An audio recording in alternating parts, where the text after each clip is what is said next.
okumara emyaka 3 aba batwine batambura ahambaliire abireho bakirya ha rurengo rwa municipality abamaza gavumenti yakachwamu obusente tekudu nasana zinu na mbere tukubaliza mwitwe twepaka tuli musite nekyatwa otusente otubatuhaga tukyali municipality kandi notu natu neyongera netuchwaho omutwe eshiminche hingwire gavumenti okurabira mu ministry y'ebyesente ekarangira kwerukuza kuhereza endembe nsya esente zokukoresa omwaka gw'ebyesente ogw'2024-2025 konka esente ezi nizija kuhebwayo mpora. We are in slumbers. When for them they are set, they are get on your marks, get set, they are ready to shoot for.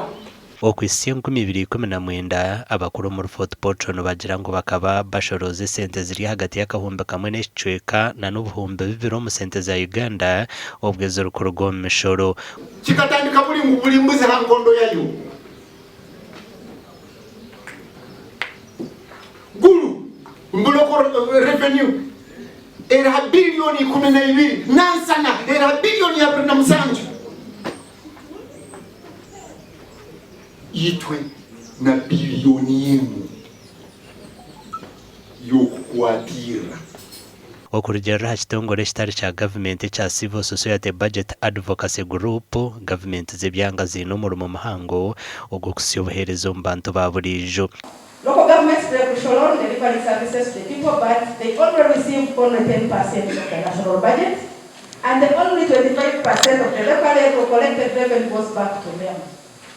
The only 25% does nothing as far as implementation of activities is concerned.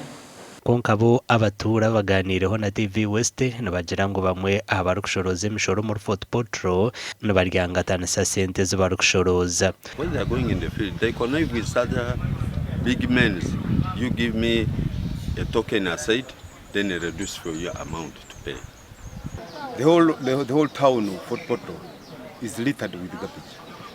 We don't have roads. Since now we are in the rainy season, all our roads in the villages are impassable. Amakuru agagasha kwa Jonathan Singwiri.